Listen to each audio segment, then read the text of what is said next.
A pro-life advocate calling for an end to legalize assisted suicide in Canada makes a startling prediction. He says the country's medical aid in dying program is set to surpass 100,000 deaths. Alex Schadenberg from the Euthanasia Prevention Coalition also says he has the numbers to prove it. Schadenberg made the sad discovery after reviewing Canadian government numbers from the fourth quarter of last year, combined with previously released official totals. Those findings reveal that in Ontario alone last year, there were more than 5,000 euthanasia deaths. That is up from around 4,900 in 2024, a 7.2 increase. And in around 4,600 in 2023, a 6.5% increase that year.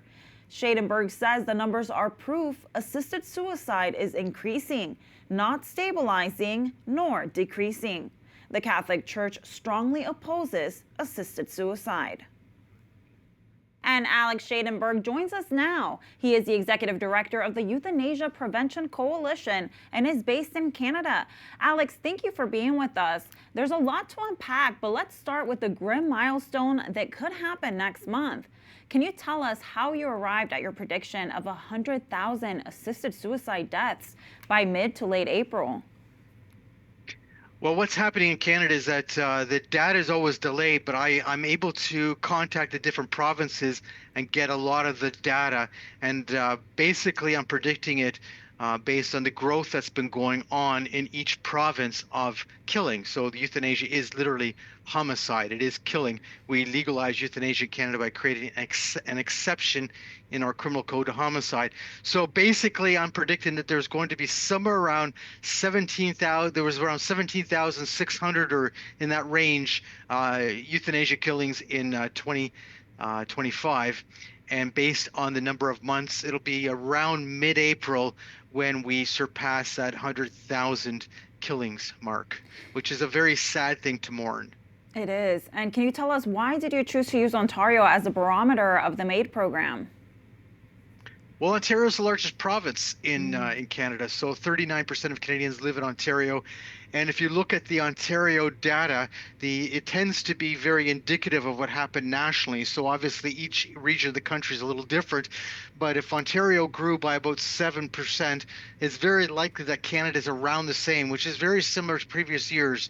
You see Ontario is very indicative of the growth that's been going on, very similar to other places, etc. And can you give us a quick refresher on how and why medical aid in dying, or MAID, became legal in Canada in 2016?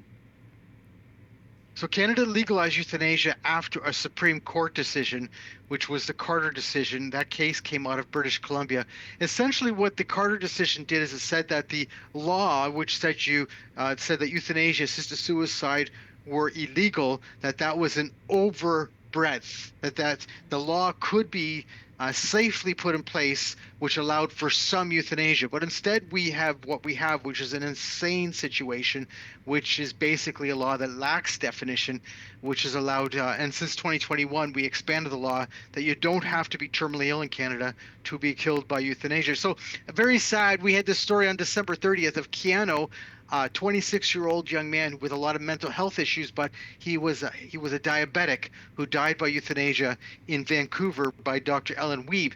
Here's a guy who's not terminally ill, who's not dying, whose family was shocked when he died, and yet this was considered okay within our legal system.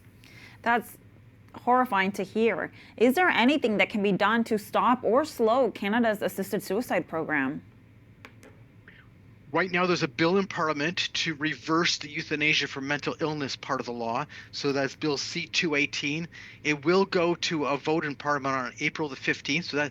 But it's a private member's bill. So the problem with the private member's bill is it's not, sponsored by a government member, and therefore it has an uphill battle. But we're really hoping that enough of the Liberals will decide to support it and reverse the mental illness part of the law. But that's only a minor part of the law. The thing is, this is a long-term situation that we have to be involved in. And the most important thing we can do is recognize the importance of caring for people, being with people, recognize that family members, friends, etc., that when they're going through illness, that they're not feeling alone, they're not feeling lonely, they're not feeling that their life lacks meaning, purpose, or value, and that someone actually cares about them. Because most people are dying by euthanasia, not because they're in extreme pain. That's almost not even on the radar, even though that does exist. Usually it's because they feel their life lacks meaning, purpose, or value, and they're having their lives ended. They're being killed. No, I think that's such a good reminder of what's at the root of this, the human dignity. Switching gears a little bit now, we know you followed a story about the European nation of Slovenia and how it overturned an assisted suicide law. Can you tell us about this and the role that faith groups played in its reversal? Slovenia gives us great hope because, as sad as it was that they legalized assisted suicide in July of last year, they put together a referendum, and on November 23rd of last year, Slovenians voted by 53.6% to overturn their assisted suicide law. So they've reversed that. They're the first country in the world to have actually done that. But on top of it, they did it by being organized and focused and working together.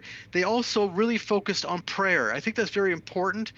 Prayer is a way that not only moves us closer to God, but it motivates us. It helps us be clear about what we're about. Remember, euthanasia and assisted suicide is about killing, but it's sold to us as preventing suffering. And human beings, they don't want to suffer. So in order to motivate people to say, well, this is important, I think that the fact that the churches came together of all faiths, of all groups, Christians, non-Christians, they came together and they opposed this strongly, as well as, of course, others, that made the basic difference in the whole issue. Now, we only have a few minutes left, but we know you've also been following the push to legalize assisted suicide in the United Kingdom and especially the Welsh National Health Services. What is the latest there?